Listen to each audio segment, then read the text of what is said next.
Subscribe करें और bell दबाएं ताकि कोई खबर रह न जाए।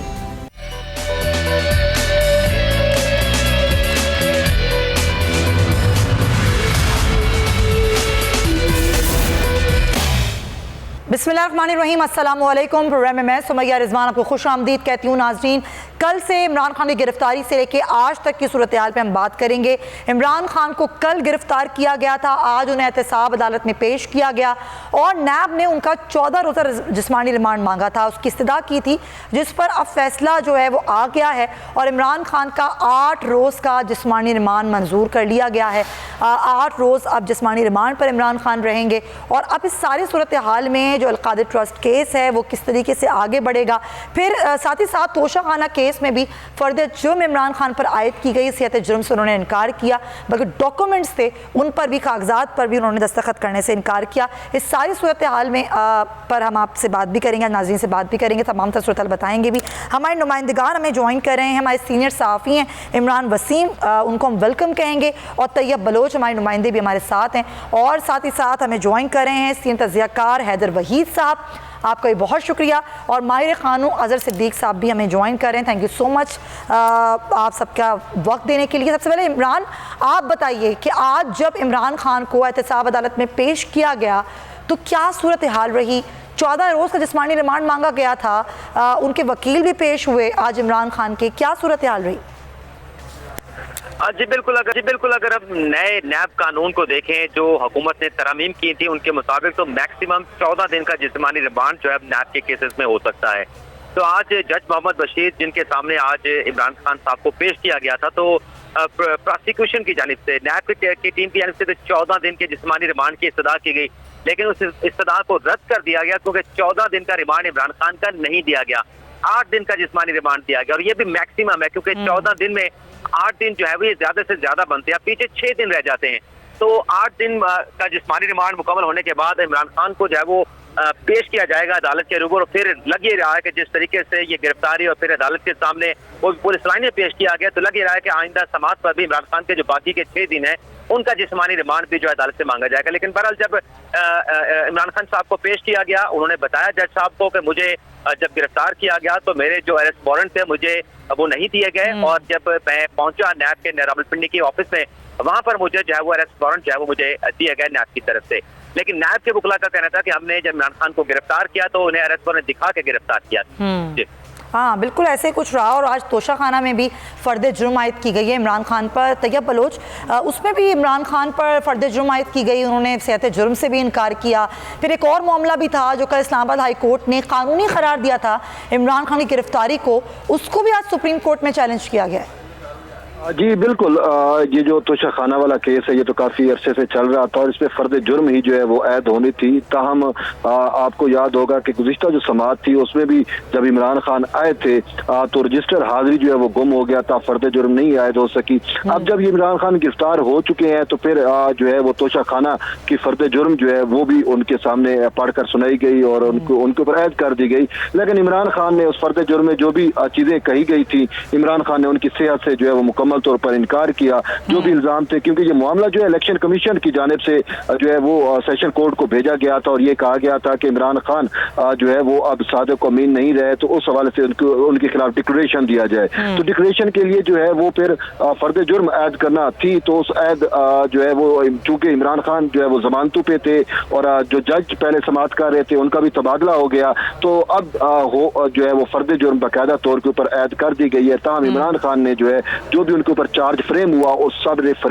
चार्ज से जो है इमरान खान मुकम्मल तौर पर इनकारी रहे और उन्होंने मुकम्मल तौर पर इनकार कर दिया। लेकिन इसके साथ साथ जो आपने बात की वो ये है कि इस्लामाबाद हाई कोर्ट में जिस तरीके से इमरान खान को गिरफ्तार किया गया और फिर गिरफ्तारी के बाद इस्लामाबाद हाई कोर्ट की जानिब से इमरान खान की गिरफ्तारी को कानूनी करार देने का जो अमल है, इस अमल को अब बाकायदा तौर के ऊपर सुप्रीम कोर्ट में आज चैलेंज कर दिया गया है। तहरीक इंसाफ के वकला की जानिब से सुप्रीम कोर्ट में एक इस्लामाबाद हाई कोर्ट के फैसले के खिलाफ एक अपील जो है वो दायर की गई है और उसमें ये मौक़िफ़ इख्तियार किया गया है कि इस्लामाबाद हाई कोर्ट का फैसला जो है वो गैर कानूनी है और उस फैसले को कलअदम करार दिया जाए और उसके साथ साथ इमरान खान की रिहाई के लिए जो है वो अहकाम जारी किए जाए। लेकिन इसके साथ साथ तहरीक इंसाफ के वकला जो है वो भी इस वक्त सुप्रीम कोर्ट में मौजूद हैं, हामिद खान भी मौजूद हैं और इस हवाले से इमरान खान की जमानत के लिए भी एक दरख्वास्त जो है वो दायर की गई थी।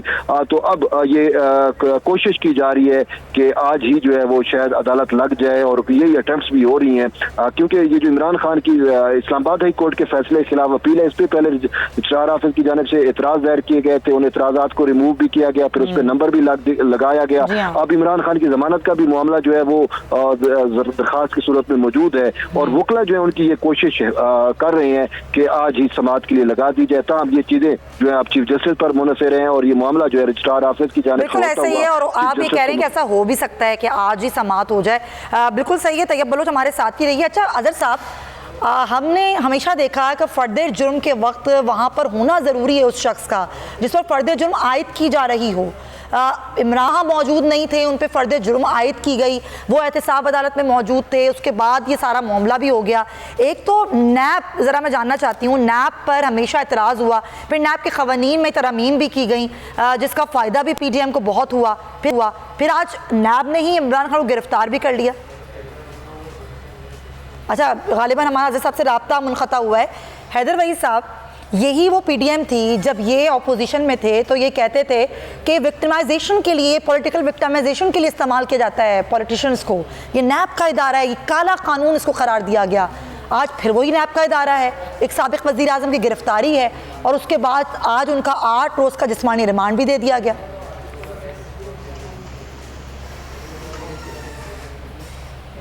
हम मुझसे पूछ रहे जी। अच्छा, अजहर साहब भी आ गए हैं। हैदर वही साहब को शायद आवाज़ नहीं आ रही, ज़रा इसको चेक कर लीजिए। जी अजहर साहब, आपसे मेरा सवाल डिफरेंट था। ये मुझे बताइए कि ये फ़र्द जुर्म आयद करने के वक्त तो उस शख्स का वहाँ होना ज़रूरी नहीं है कि वो शख्स वहाँ मौजूद हो जिस पर फ़र्द जुर्म आयद की जा रही है, तो ये फ़र्द जुर्म कैसे आयद हुई आज? ये उसी तरह ही फ़र्द जुर्म आयद हुई है कि जिस तरह तोशा खाना का केस कौमी असेंबली से होता हुआ इलेक्शन कमीशन तक पहुंचा और वहां से अदालत पर आ गया। बुनियादी तौर पर ना तो स्पीकर नेशनल असेंबली को इख्तियार था कि ये रेफरेंस इलेक्शन कमीशन के पास भेजते और ना ही इलेक्शन कमीशन को ये इख्तियार था कि इस पे कोई फैसला देते। बहरहाल ये हो गया। तो ये तो फर्द जुर्म वैसे ही गैर कानूनी और गैर आईनी है, क्योंकि पहला जो बुनियादी तौर पर अदालतों का काम ये नहीं है इंसाफ देना है, right to fair trial and due process of law की बात है। केस आम आदमी को जरा समझाना जरूरी है क्या। केस ये है कि इमरान खान साहब ने तोशा खाना पे जो चीजें खरीदी वो डिक्लेयर नहीं की या उनमें कोई डिस्क्रिपेंसीज हैं और सेक्शन 137 बड़ा क्लियर है, वो कहता है कि आपने सालाना गोशवारे जमा कराने हैं। अजहर साहब, आप जो गुफ्तगू कर रहे थे कि ये जो कानून है जो क्या कहता है कि किस तरीके से आज भी फ़र्द जुर्म आयद की गई, फिर नैब के क़वानीन जिस पर मैं आपसे सवाल करना चाह रही थी, PDM ने इसमें इन क़वानीन में तरमीम की जिसका फ़ायदा सबसे ज़्यादा ख़ुद PDM को हुआ। आज उसी नैब को जिसको काला कानून कहा जाता था, उसी के तहत इमरान खान को गिरफ़्तार भी कर लिया गया।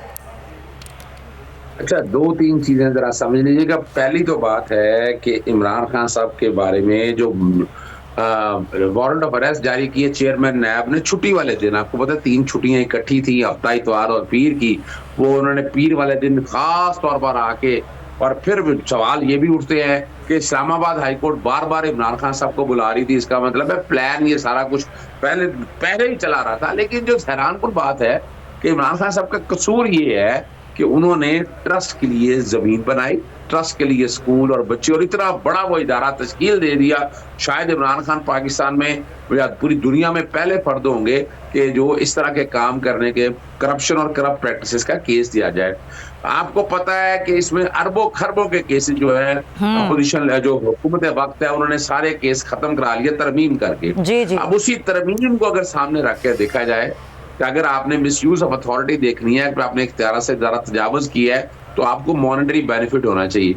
और इमरान खान साहब के बारे में 1 रुपए का मॉनेटरी बेनिफिट नहीं है। और जिस रकम का जिक्र किया जाता है 190 मिलियन का, 190 मिलियन तो सुप्रीम कोर्ट में पड़ी है, यानी या तो ना कोई घर ले गया हो, वो रकम सारी सुप्रीम कोर्ट के अंदर पड़ी है। और वो रकम है किसकी, वो रकम है किसकी?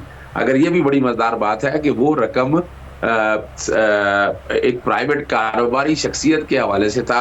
उन्होंने यहाँ हाउसिंग सोसाइटी बनाई, पैसों का जो डिफरेंस था वो शायद बाहर भेज दिया। सुप्रीम कोर्ट ने मैटर टेकअप किया, 460 अरब रुपया जो है कहा गया कि ये अदा किया जाएगा। तो 460 अरब रुपया एक प्राइवेट हाउसिंग सोसाइटी में, जिससे सरकार का कोई ताल्लुक नहीं है, इतना बड़ा काम करके देखा जाए तो ये इमरान खान साहब ने वो पैसा जो है सरकार को लाके दिया है। और वैसे भी ये काम जितना हुआ ये काबीना ने किया, आर्टिकल 90 और 91 को सामने रखते हुए।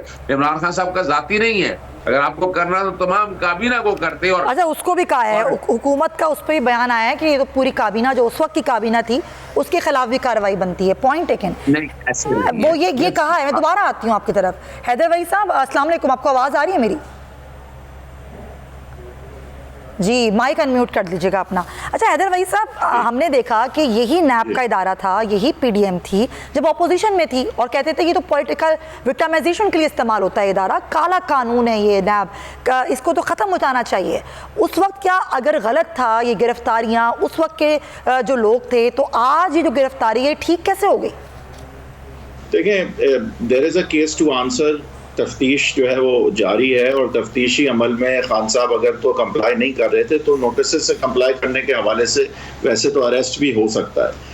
लेकिन जिस पस मंज़र में और जिस तरीके से अरेस्ट हुआ है उसमें एक तो कोर्ट के अहाते में अरेस्ट हुआ है, दूसरा रेंजर्स ने अरेस्ट किया है, तीसरा वो अनाउंस कर चुके थे कि उन्होंने अब ये सुप्रीम कोर्ट के जजमेंट की इन्फोर्समेंट और इलेक्शंस के हवाले से तहरीक चलानी है। तो इस पस मंज़र में जाहिर है कि एक जो है वो तशवीश और एक जो है वो शक व शुबात जो है वो जन्म ज़रूर लेते हैं। और जाहिर है नैब को पहले भी पॉलिटिकल विक्टिमाइजेशन के लिए इस्तेमाल किया गया है, जिस तरह से इसको बनाया ही इसीलिए गया था।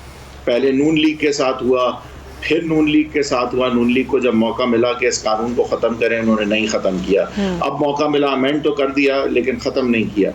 तो अब ये जो सियासी पस मंज़र है, इसको ये समझें कि ये कानून नहीं भी होता तो जो होना है, अगर तो ताकत के ज़ोर पे ही होना है तो फिर ये होना ही था। अब इलेक्शन अगर नहीं होने तो आइन है ना, लेकिन नहीं हो रहे इलेक्शन। तो यहाँ पे मामला जो है वो सिर्फ जो है वो कानून के नहीं हैं, और मामला सिर्फ कागज़ के नहीं हैं और कलम के भी नहीं हैं। यहाँ पे मामला जो हैं वो उससे अब तजावज़ कर चुके हैं। और अब अगर इलेक्शन भी होंगे या खान साहब रिहा भी होंगे तो अब पता नहीं उसका ताल्लुक कितना कोर्ट के ऑर्डर्स से होगा और कितना जो है वो स्ट्रीट एजिटेशन से होगा, क्योंकि अब हम उस ज़ुमरे में ख़तरनाक एक ज़ुमरे में हम जा चुके हैं जहाँ पे स्ट्रीट एजिटेशन एक तरफ आइन की शिकों पे अमल दरामद के लिए है, तो उसके रिजल्ट में जो सिचुएशन क्रिएट होगी वो पूरे आइन से ही हट के कोई कदम उठाने की तरफ का पेश ख़ैमा भी हो सकता है। और मुझे बल्कि काफ़ी खदशा है कि हम शायद उसी तरफ जा रहे हैं। और इस सारी सूरत हाल में जो नुकसान हो रहा है मुल्क का, मुल्क की मईशत का, उसका किसी को एहसास नहीं है, वो कैसे ठीक होगा? नहीं, देखिए, नुकसान तो होता है जब ही मार्शल लॉ लगता है ना। ये तो अभी जिस तरह से जलाओ गहराओ की कैफियत है का माहौल बन चुका है, तो ये अब जाहिर है कि परपेचुएट होके बहुत अभी तो वर्सन होना होगा कि मार्शल लॉ लगे। किसी तरह की कह लें, अल्ट्रा कॉन्स्टिट्यूशनल इमरजेंसी कह लें, जो भी कह लें, स्ट्रिक्टली स्पीकिंग मार्शल लॉ मेरा नहीं ख्याल लगेगा। तो ये चीज़ें जो हैं ये तो पेश खेमा भी हो सकती हैं। जाहिर है कि ये इल्म तो नहीं है इस चीज़ का, लेकिन जो मामलात हैं जिस तरफ जाते हुए नज़र आ रहे हैं तो ये खराजुल इम्कान बिल्कुल नहीं, खारिजुल इम्कान। बिल्कुल आप सही कह रहे हैं दरवेश साहब, ये सिचुएशन सही तरफ तो नहीं है। डेफिनेटली जो इसका रिएक्शन आना था वो तो पता ही था और अंदाज़ा ही था। अच्छा तैयब, मुझे बताइएगा कि अभी जो भी हैदर भाई साहब भी बात कर रहे हैं, पंजाब में हमने देखा वज़ारत दाखिला का नोटिफिकेशन जारी हुआ, पंजाब में भी फ़ौज को तलब किया गया, KP में भी फ़ौज को तलब किया गया, उसकी दरख्वास्त जो है वो दे दी गई है। अब ये सारी सूरत हाल है, केसेस भी हैं, गिरफ्तारियाँ भी मुसलसल हो रही हैं। शाह महमूद कुरैशी की खबर मैंने दी कि उनको भी अभी गिरफ्तार कर लिया गया है। आपने बजा फरमाया है कि जब भी अमन अमान का मसला हो तो फिर फौज को जो है वो सिविलियन हुकूमत की मदद के लिए जो है वो बुलाया जाता है।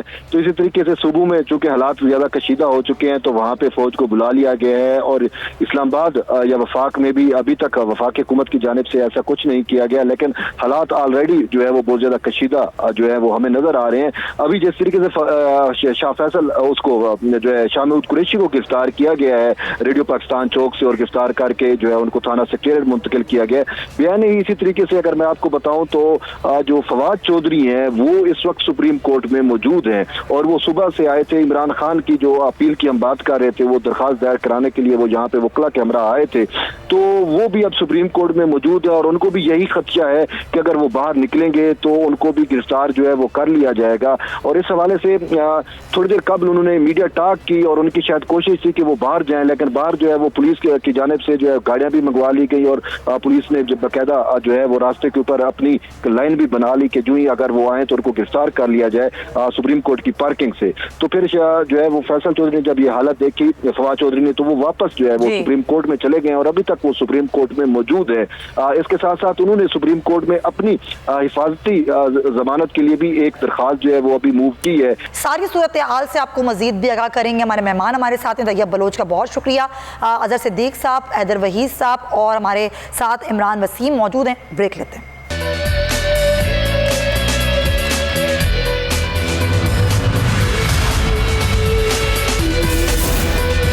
Welcome back to the show नाजरीन। हम बात कर रहे हैं पाकिस्तान तहरीक इंसाफ के चेयरमैन इमरान खान की गिरफ्तारी की बाद की सूरत हाल पर। इस वक्त जो पूरे मुल्क में सूरत हाल है, इमरान खान गिरफ्तार हैं, उनका 8 रोज़ का जिस्मानी रिमांड दे दिया गया है, नैब की कस्टडी में है। दूसरी तरफ जो आम कायदीन हैं, आम रहनुमा हैं, उनकी गिरफ्तारियाँ भी हो रही हैं। अभी हमने देखा शाह महमूद कुरैशी को गिरफ्तार किया गया, इससे कबल असद उमर को गिरफ्तार किया गया और फवाद चौधरी को भी गिरफ्तार करने की कोशिश की जा रही है, वो सुप्रीम कोर्ट के अंदर मौजूद हैं। इस सारी सूरत हाल में जो अमन अमान की सूरत हाल है मुल्क की, वो भी ख़राब हो रही है। ज़ाहिर लोग एहतजाज भी कर रहे हैं, मुख्तलिफ शहरों में ही हमने देखा। हमें अज़हर साहब तो हैं हमारे साथ, हैदर वहीद साहब भी हैं। अज़हर साहब, ये जो हम बात कर रहे हैं कि नैब का कानून, नैब के क़वानीन जिसमें तरमीम भी की गई और इस सारी सूरत हाल में जिसका फ़ायदा भी हमने देखा कि पहुँचा भी और पहुँचाया भी गया, अब क्या होगा? अब इमरान खान पर तो इतने केसेस हैं, फिर ये नैब का एक और केस, अलकादिर ट्रस्ट केस जिसमें वो गिरफ्तार हैं, क्या होने के वाला है सर? आपको पता है Guinness book of world record वाले इमरान खान साहब के बारे में डाटा सारा इकट्ठा कर रहे हैं। अच्छा। तो पाकिस्तान में कैसा आपका वजीर आजम भी है कि जिसके बारे में, और ये हकीकत है, ये नाम आप देख लीजिएगा, नाम लिखा जाएगा और ये तफसीलात भी हमने सारी मांगी थी। और नैब से मांगा तो एक इंक्वायरी है, इंक्वायरी से इन्वेस्टिगेशन में अपग्रेड कर लिया। अभी तक सेक्शन 9 जो करप्शन या करप्ट प्रैक्टिसेस के हवाले से प्राइम ऑफिशियल सेटल डाउन कर नहीं सके हैं। हाईकोर्ट में गए थे और जहां बाकी जमानतें कराई थी, इस केस में जमानत कराने में क्या, अगर एक केस में कुछ होता, इमरान खान तकरीबन तमाम केसों में जितने पहले तो छुपाई रखे, फिर वो केसेस जैसे ही सामने आए सब में, तो इसमें भी जमानत कराने में तो हर्ज कोई नहीं था, क्योंकि केस था नहीं, लेकिन बदनीति सामने है। टाइमिंग फैक्टर देखे उन्होंने। आज जिस तरह तोशा खाना में बगैर उनके पीछे, यानी सामने फर्द जुर्म हमेशा सामने सुनाई जाती है, पढ़ी जाती है, फिर इनकार करता है, सेहत जुर्म से इनकार किया जाता है, फिर ट्रायल आगे चलता है। इसी तरह आप देखें, ये दिन देखें, यानी कल ये वाकया करने के बाद फिर जिस तरह से पुलिस सिविल लाइन को अदालत बना दिया गया, फिर वहां बोखला को उस तरह पहुंचने नहीं दिया गया। जो ये कुछ है, ये गालिबन डिक्टेटर यानी मार्शलाई दौर में नहीं हो रहा, जो इस वक्त 13 सियासी जमातें इस साथ खिलवाड़ कर रही हैं। अब जब तमाम तरमीम कर दी हैं, और मैं तो बड़ी दफा बात कर चुका हूं कि ये चैलेंज करने वाला मामला है कि ये अगर बताएं कौम को। अब जो रिमांड दिया गया है, मैंने तजवीज यही किया कि इस रिमांड को इस्लामाबाद हाई कोर्ट में चैलेंज किया जाए, लेकिन इस्लामाबाद हाई कोर्ट के बारे में अब बहुत से तहफ़्ज़ात हैं। वकला की अक्सरियत जो है, एक तो अब सवाल पैदा हो गया है कि जिस तरह उस वक्त मरियम नवाज को बरी किया गया इस्लामाबाद हाई कोर्ट के हवाले से, उसको हेड कर रहे थे चीफ जस्टिस आमिर फारूक साहब। फिर आगे अब जो कुछ भी हो रहा है, मिसाल के तौर पर इमरान खान साहब को नाअहली का केस है, लाहौर हाई कोर्ट में चल रहा था, यहाँ इस्लामाबाद हाई कोर्ट से वो वापस लेके वहां बहस होनी थी, वो आपके सामने आ गया। फिर जिस तरह इस केस में बुलाया गया, आए फौरी तौर पर यहाँ पर पहुंचे। फिर अभी रिसेंटली टेरियन वाइट वाला केस आप देख लें, टेरियन वाइट में इन्होंने जो अब तो बात सारी सामने आ गई हुई है, इन्होंने फैसला लेके भेजा 2 जजेस को, 2 जजेस ने अपना डाइसेंट व्यू दिया, वो तो और वो डाइसेंट व्यू को बाकायदा करके अब केस सुना जा चुका है। ये नया बेंच बनाने का अभी मैं सुन रहा हूँ कि चीफ जस्टिस इस्लामाबाद हाईकोर्ट की तरफ से कोई ऐसा ओपिनियन आ गया कि जनाब इसका कोई नया बेंच तश्कील दे दिया जाए। मैं हैरान हो रहा हूँ इस बात को सामने रखते हुए कि इसको और सुप्रीम कोर्ट के केस को तो जमीन आसमान का फर्क है कि हुआ क्या। जब फैसला हो गया, जजमेंट रिजर्व होगी, यानी इसमें तो जजमेंट रिजर्व होगी ना, केस सारा सुन लिया, जजमेंट सुनने के बाद अब होना क्या चाहिए था, ये वो कैसा वो जो खारिज कर दिया है बनती नहीं और बनता भी नहीं है। इस स्टेज के ऊपर इस तरह करना, अब तो justice chief justice Aamir Farooq साहब पर बहुत से सवाल उठ गए हैं। मैं और इमरान खान साहब की तरफ से भी यही जो सुनने में आ रहा है कि उन्होंने भी आदम एतमाद का इजहार कर दिया है और बड़ी तकलीफ हो रही है इस्लामाबाद हाई कोर्ट के अंदर, यानी जिस तरह से लाइसेंस दे दिया है हमारे यहाँ अदालतों का, जो देखे ना, जो अमन में आ जाए, जो गहवारा है अमन में, जो अदालत के अंदर दाखिल हो जाए, जिस दफ्तर में आ जाए, तरीकेकार पे तो ज़ाहिर एतराज़ खुद अदालत ने भी किया है, जज ने भी किया है कि ये नहीं होना चाहिए था, इस तरीके से गिरफ्तार नहीं किया जाना चाहिए था। हैदर वही साहब, आप क्या कानूनी राय देंगे? जो केस है अल-कादिर ट्रस्ट केस, जिसमें इमरान खान को गिरफ्तार किया गया, अब नैब कस्टडी में वो हैं, ज़ाहिर केस चलेगा और सारे मामलात होंगे। इससे पहले भी हमने देखा कि कई लोग गिरफ्तार हुए, फिर उन पर केसेस चले, इंक्वायरीज हुई, फिर वो उसमें बरी हो गए, और नैब प्रोसिक्यूशन पे तो हमेशा सवाल उठाया जाता रहा कि ये सबसे वीकेस्ट प्रोसिक्यूशन होती है इनकी, ये उस तरीके से नहीं कर पाते हैं। अब इसमें आपको क्या लगता है? देखिए, ये तो कबल वक्त है कि क्या लगता है क्या नहीं लगता। ये तो क्लियर है कि अरेस्ट करने की वजह करप्शन रोकना तो नहीं है, जिस तरह नवाज शरीफ को भी अरेस्ट करने की वजह करप्शन रोकना तो नहीं था।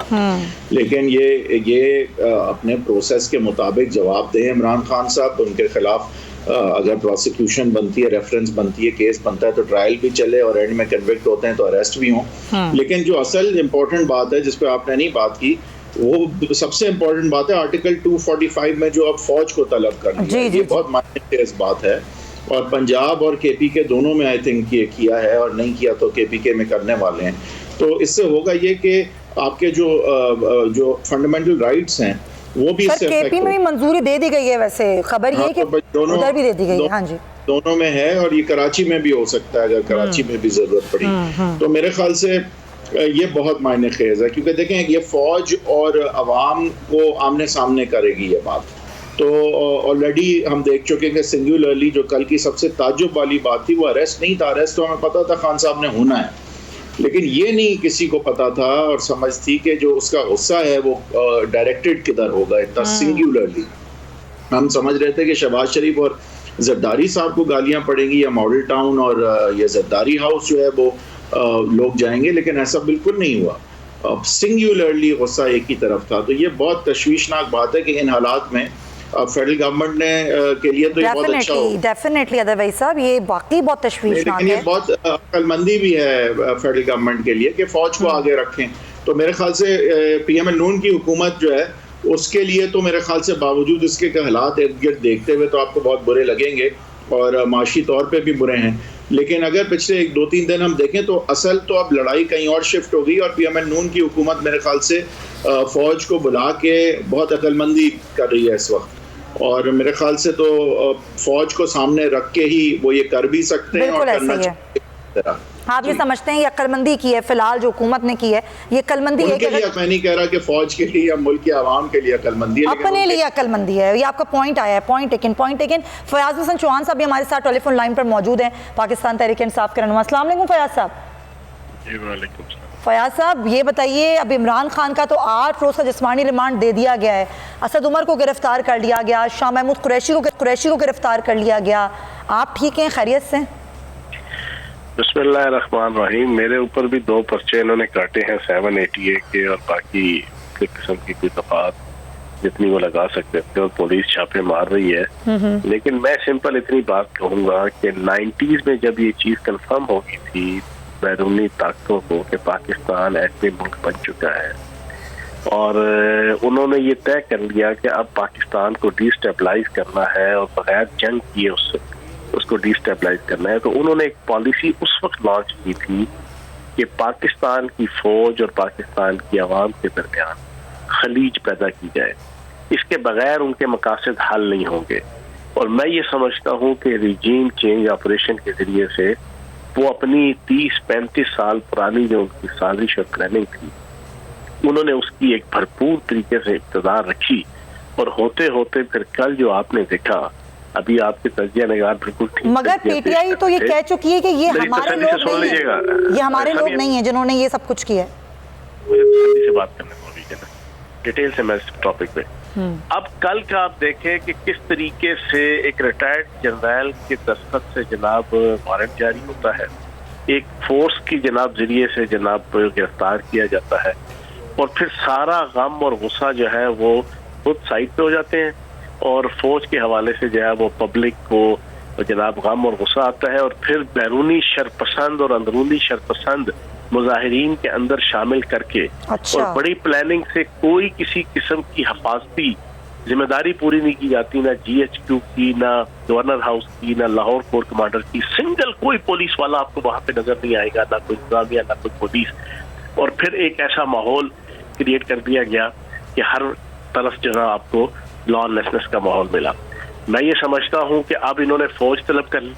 अब आप मुझे ये बताएं, ये कौन सा अकलमंदाना फैसला है? अच्छा, क्या मेरी सारी जिंदगी एजुटेशन की पॉलिटिक्स में गुजरी है, 40-45 साल, क्या जनाब पुलिस के लिए, इंतजामिया के लिए क्या मुश्किल है इन सारे इश्यूज को सॉर्ट आउट करना और इस सारे हालात को? इससे कहीं बुरे हालात पहले भी होते रहे इस मुल्क के अंदर, लेकिन ये फौज को तलब करके फौज को आवाम के मुकाबले में लाके खड़ा करना, ये है आसिफ जरदारी का और महफूज नवाज शरीफ का और बेगम सफदर का एजेंडा। अच्छा, ये है इन इम्पोर्टेड और फाशिस्ट हुक्मरानों का एजेंडा, जिसकी हम पुरजोर मजम्मत करेंगे। अच्छा। बाकी गिरफ्तार ये सब तो करेंगे, इसमें भी गिरफ्तार कल या परसों तक हम भी हो जाएंगे, ज़हनी तौर पे हम तैयार हैं, लेकिन हम पाकिस्तान की सर्वाइवल की जंग लड़ रहे हैं, और उस जंग में मैं समझता हूँ कि इस वक्त बड़े ही जिसे कहते हैं कि हिकमत के साथ चलने की जरूरत है। मैं समझता हूँ कि पाक फौज की क़यादत को भी इस हवाले से बड़े हिकमत के साथ चीजें चलानी चाहिए, और PTI की क़यादत को भी बड़े हिकमत। PTI की क़यादत की हिकमत क्या होनी चाहिए फयाज साहब? भाई हिकमत ये है, हम सब की हिकमत ये है कि मुल्क का नुकसान ना हो, एहतजाज करना हमारा राइट है। इमरान खान साहब को जिस बेढंगे, बेतुके और बदतमीजी, बदतहजीबी के साथ और जलालत के साथ गिरफ्तार किया गया, वो पूरी पाकिस्तानी कौम ने देखा। पूरी पाकिस्तान की 24 करोड़ आवाम का वो हीरो है, 24 करोड़ आवाम का वो दिलों के अंदर जनाब वो धड़कता है, और उसने कोई मुल्क और कौम का कोई लूटा हुआ पैसा नहीं था अल-कादर ट्रस्ट में, ये सुप्रीम कोर्ट में जमा हुआ ये पैसा। अभी तो केस जब खुलेगा तो लोगों को पता चलेगा कि अंदर तो है ही कुछ नहीं। ये कोई मनी लॉन्ड्रिंग इमरान खान साहब ने नहीं की हुई थी, ये मनी लॉन्ड्रिंग कोई इमरान खान साहब की मिसेज ने नहीं की हुई थी, ये मनी लॉन्ड्रिंग जनाब कोई PTI के अहदेदार ने नहीं की हुई थी। ये तो सिंपल सादा सा केस है, एक रूहानियत के ऊपर और सूफियत के ऊपर मबनी, आप यूनिवर्सिटी बनाने के ऊपर जनाब आप गिरफ्तार कर रहे हैं।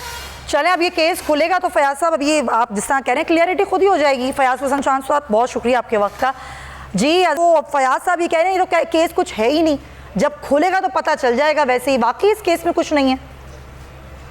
देखिए, वो तो मैं यही कहता हूँ कि केस में कुछ है या नहीं, इस पर हम किस तरह कह सकते हैं? हम तो यही कह सकते हैं कि क्या अरेस्ट लीगल था या नहीं था, बेल कब होनी, कैसे होनी चाहिए। लेकिन अब ये केस तो तफ्तीश है, वो आगे चले, और केस अभी तो फाइल ही नहीं हुआ, अभी तो ट्रायल रेफरेंस ही नहीं फाइल हुई है, अभी इन्वेस्टिगेशन के स्टेज पे है ये।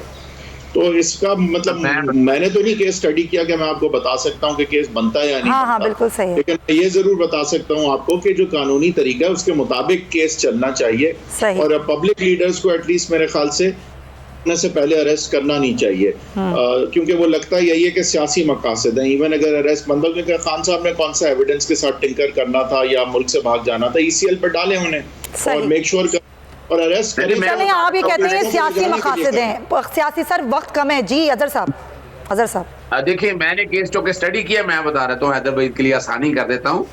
इसमें 1 रुपए का करप्शन का केस नहीं है, इशू बड़ा सीधा सा है। एक लैंड अलॉट की फॉर ट्रस्ट ने रन करना था, एक इंस्टीट्यूशन जो काम कर रही है, और एवरीबडी कैन उसके अकाउंट सारे देख ले, एक चीज। क्वेश्चन बड़ा सीधा सा है, एक अमाउंट है जो बाहर से NCA ने अमाउंट एक आप कह दें अपना सीज की थी, वो अमाउंट जो है वो इमरान खान के पास नहीं आई है, वो अमाउंट गई है सुप्रीम कोर्ट के पैसे में जो 460 अरब रुपया। क्वेश्चन यहाँ ये है कि स्टेट को लॉस कहाँ हुआ, कहाँ मिसयूज ऑफ अथॉरिटी, और मिसयूज ऑफ अथॉरिटी को जो नई अमेंडमेंट आ गई हुई है सेक्शन 9 के तहत आपको पेक्यूनरी बेनिफिट के साथ मिला ना, यानी ये तो कोई बड़ी रॉकेट साइंस है नहीं। लिखी चले पढ़ी आप बात कह रहे हैं कोई होगी। रॉकेट साइंस नहीं है, लेकिन 8 रोज का जिस्मानी रिमांड अब हो चुका है खान साहब का। अब आगे जब ये मामला बढ़ेगा तो पता चलेगा, क्लियरिटी बहुत आएगी इसमें। Thank you so much Azhar साहब, हैदर वहीद साहब, थैंक योर टाइम सर। नाज़रीन, प्रोग्राम का भी वक्त खत्म होता है, अपना बहुत ख्याल रखिएगा। अल्लाह हाफ़िज़।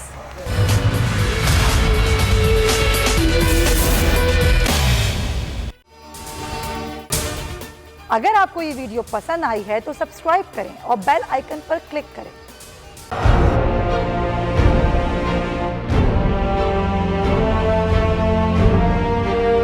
अदालती अहकामात के बावजूद कराची में शुएब शेख के घर को गैर कानूनी तौर पर मिसमार कर दिया गया है।